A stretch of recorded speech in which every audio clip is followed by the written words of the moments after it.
You are the reason the world is afraid of the dark, and almost none of it is true. You are born in a small stone house on a cobbled street in Transylvania. The year is 1431. The town is called Sisawara. The house still stands today. Tourists walk past it and take photographs without knowing exactly what they are looking at. Your father is a nobleman named Vlad, ruler of a small kingdom called Wallachia, wedged between two empires that both want it dead. That same year, he is inducted into a secret order of Christian knights, sworn by the Holy Roman Emperor to defend Europe from the advancing Ottoman Turks. The order is called the Order of the Dragon. Your father takes a new name because of it, Vlad Dracula. Dracula means dragon. Not devil, not vampire, dragon. Because of your father's name, you become known by a new name too, Dracula, son of the dragon. That is the first thing almost everyone gets wrong. The name has nothing to do with blood. It has nothing to do with the undead. It is a knight's title inherited from your father, painted onto a church wall in Sisawara before you could even walk, 300 years before anyone thought to write a horror novel about you. You do not grow up safe. Wallachia sits directly between two empires that both want it dead. The Ottomans to the south, endlessly expanding through the Balkans. The Kingdom of Hungary to the north, treating Wallachia as a shield to be spent, not an ally to be protected. Your father survives between them by making a brutal choice. To keep peace with the Sultan, he sends you and your younger brother Radu away as hostages, living proof that he will not turn against the Ottoman throne. You are around 11 years old when you are handed over. You spend your formative years locked in a foreign court hundreds of miles from home, a prisoner dressed as a guest, watched at every hour. You are taught the Quran, alongside Ottoman scholars who assume you will one day rule as their ally. You are taught horsemanship, siege warfare, and the inner workings of an empire built to conquer. You are taught, more than anything, how fear moves through a court, who it silences, who it protects, who it destroys. Your younger brother adapts easily. Radu is charming, likable, at ease among his captors. He grows close to the Ottoman court and will spend much of his adult life on their side of every future war. You do not adapt the same way. You watch, you memorize, you wait. Everything the Ottomans teach a hostage boy, you will one day use against the empire that raised him. While you are still a captive, back home, your father makes one political misstep too many. Wallachian noblemen, the boyars, the landowning families who crown and uncrown princes, almost at will, turn against him. Your father is murdered. Your older brother, Mircea, is blinded with a hot iron and buried alive by the same men. You are a teenager, still a hostage, in a foreign court. When the news reaches you, you cannot go home. You cannot avenge them. Not yet. You do not forget a single name involved. In 1448, with an Ottoman military escort, you are finally installed on the Wallachian throne for the first time. You are 17 years old. It does not last. Hungarian-backed rivals push you out within months, and you flee into exile once again, this time among the very Hungarians who see you as a tool, not a prince. You spend years moving between courts, gathering debts of loyalty, waiting for the throne to come open again. In 1456, it does. You return and take Wallachia a second time. This time, you intend to keep it, whatever that requires. Your first act as ruler is not a law. It is revenge. You invite the boyar families, the same noble houses that destroyed your father, to a grand Easter feast at your court. They arrive dressed for celebration, expecting food, wine, and the usual performance of loyalty to a new prince. Instead, you have the oldest and weakest among them executed on the spot, in front of the others. The rest, along with their wives and children, you force into a march up into the mountains, to the ruins of an old fortress above a river gorge. You make them rebuild it stone by stone, with their bare hands, in whatever clothes they were wearing when you took them. Their clothing rots off their bodies before the walls are finished. Many collapse and die where they stand, working. The fortress they rebuild for you is called Poenari. Not Bran, Poenari. Remember that name, it matters later. From Poenari, and from your capital at Targovist, you rule Wallachia the way the century demands, not gently, but precisely. Executions, mutilations, and above all, impalement. Driving a sharpened wooden stake through a victim's body and raising it into the air, left on display for days, sometimes weeks, as a public warning to anyone who might consider crossing you. This part of your story is not a myth invented centuries later for entertainment. It is documented independently again and again by German merchants, by Orthodox monks, by Ottoman chroniclers who saw the results with their own eyes and wrote home in horror. You use impalement against thieves, against liars, against corrupt merchants who cheat travelers passing through your land. Legend says you left a golden cup, unchained, beside a public well in your capital for any traveler to drink from, and that no one in Wallachia ever dared to steal it, because everyone understood exactly what would happen to the thief who tried. Historians still argue about how much of that particular story is true, and how much is propaganda you encouraged yourself. But the fear behind it, the fear that made honesty the safer option, was very real. One story, repeated by multiple chroniclers, describes a delegation of foreign envoys arriving at your court and refusing, by their own custom, to remove their turbans in your presence. You do not argue the point. You have their turbans nailed permanently to their heads, so that the custom they refuse to break for you, they would never be able to break for anyone again. Whether every detail of that story is exact, historians still debate. That it captures exactly how your reputation traveled across Europe, no one debates at all. You use impalement most severely against your true enemies, the Ottoman soldiers and tax collectors sent to pull Wallachia back under the Sultan's full control. In 1462, the Sultan himself, Mehmed II, the same man who had already conquered Constantinople, marches into Wallachia with an army several times the size of yours. You cannot beat that army in an open field, so you refuse to give him one. You burn your own villages ahead of his advance. You poison your own wells. You strip the countryside bare so that a force of well over 100,000 men finds nothing to eat, nowhere clean to drink, for every mile it marches. Then, on a June night, you take a small mounted force and ride directly into the Sultan's own camp under cover of darkness. Your men cut through tents in the dark, hunting for the Sultan's personal quarters, trying to end an entire war with a single blade in the confusion of night. You miss him by one tent. The raid fails to kill Mehmed, but it shatters the discipline and nerve of his army. Exhausted, thirsty, and now afraid of the dark itself. When the Sultan's forces finally reach your capital, Targovist, they find what Ottoman chroniclers themselves later call the Forest of the Impaled. Thousands of bodies on stakes, stretching for well over a mile outside the city walls. Many of them the Sultan's own soldiers, captured in earlier fighting. Those same Ottoman accounts describe a battle-hardened invading army recoiling in horror at the sight, and Mehmed himself turning back toward his own territory, rather than press further into a land that did this to its enemies.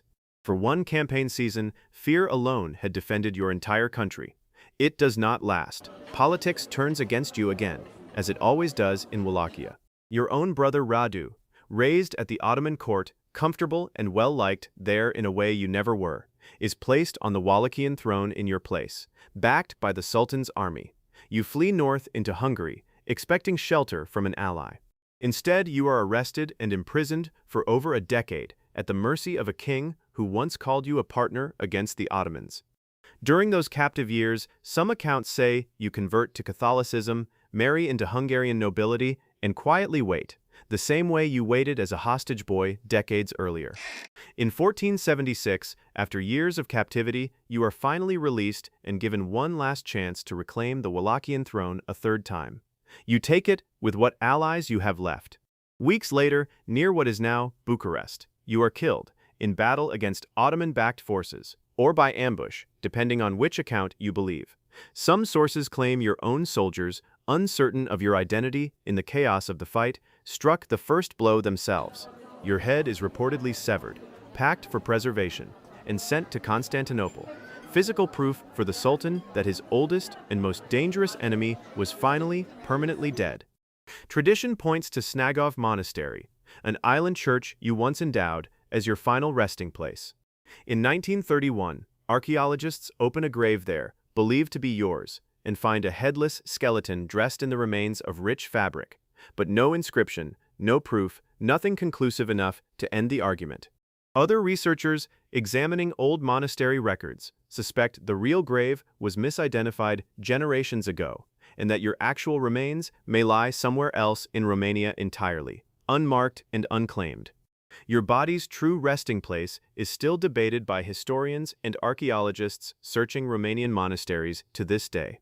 Your brother Radu does not outlive you by much. He dies within a year of your final battle, worn down by illness after a life spent serving the empire that once held both of you hostage as children. Neither of you ever really leaves that court in your own mind, even decades and a war apart. That is where your real story ends. The legend begins 400 years later, in a city you never visited, in a language you never spoke. In the late 1800s, an Irish theater manager named Bram Stoker is researching a horror novel in the libraries of London and the English seaside town of Whitby. He is looking for an exotic, unfamiliar name for his villain, a centuries-old undead nobleman from somewhere in Eastern Europe, far enough away to feel genuinely foreign to his Victorian readers. In a footnote of a British consul's travel book about Wallachia, he finds a brief mention of a historical prince called Dracula, who fought the Ottomans with extraordinary, terrifying cruelty. Stoker takes the name. He takes a fragment of the setting, Transylvania, a real region he most likely never set foot in. He does not take your actual biography. The blood drinking, the immortality, the shape-shifting into a bat or a wolf, the vulnerability to sunlight, garlic, and crucifixes. None of that is drawn from your life.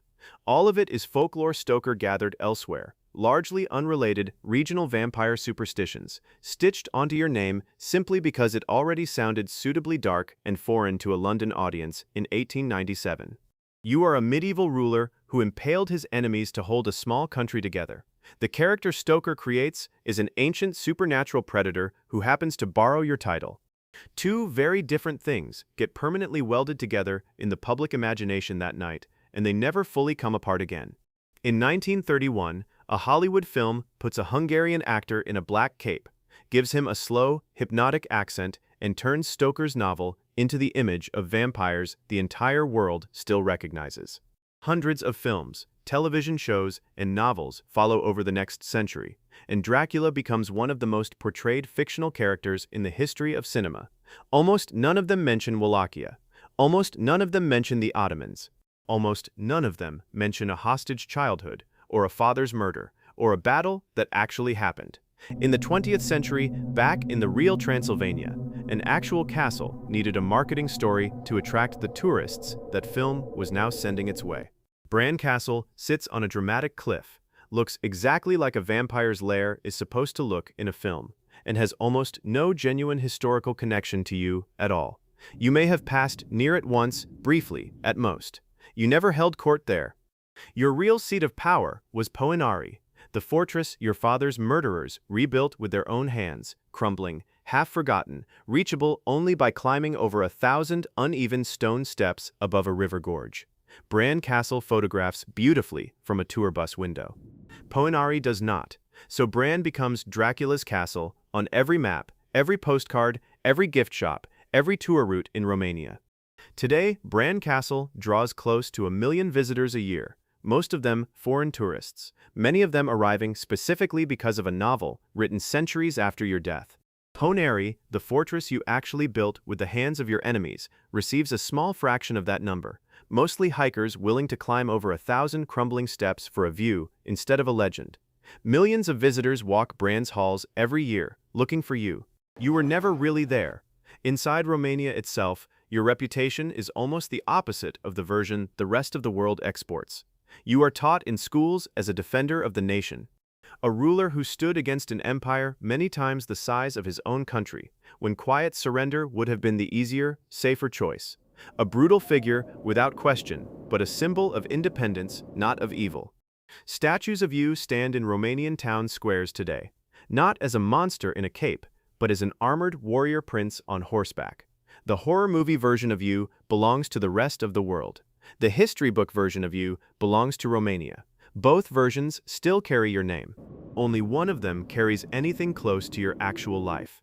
You were a hostage before you were ever a king. You watched your father murdered and your brother buried alive before you took a single throne.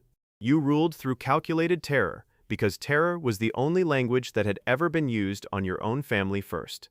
You fought an empire many times your country's size, and for one remarkable summer, you actually held the line. You never drank a drop of blood that wasn't spilled on a battlefield. You never turned into a bat, or a wolf, or mist beneath a door. You never once feared a crucifix, or a clove of garlic, or the rising sun. You died as a man, betrayed as often by allies as by enemies, on a stretch of ground somewhere near a modern European capital that has since forgotten the exact spot. 4 centuries after your death, a novelist you never met turned your name into the most famous monster in the world. A castle you barely visited became the place millions of strangers now travel to. Cameras raised, searching for a version of you that never existed. You are Vlad III, 3-time Prince of Wallachia. You are Dracula, son of the dragon, exactly as your father named you, centuries before anyone gave that name fangs. The myth made you immortal. Every October, tourists still climb Bran's stairs by candlelight, looking for fangs, for a coffin, for a shadow on the wall. What they would find if they climbed the other castle instead, the real one, the one built by grieving, dying hands above a forgotten river gorge, is something the myth never had room for: a boy who survived a hostage's childhood, a son who buried his rage for years before he ever used it, and a prince who understood, long before anyone wrote a single word about vampires, that fear is the only currency a small country trapped between 2 empires can ever really afford. The truth, the hostage, the throne, the war, the terror, the man who actually lived and actually died is stranger, and far more human than the myth ever needed you to be.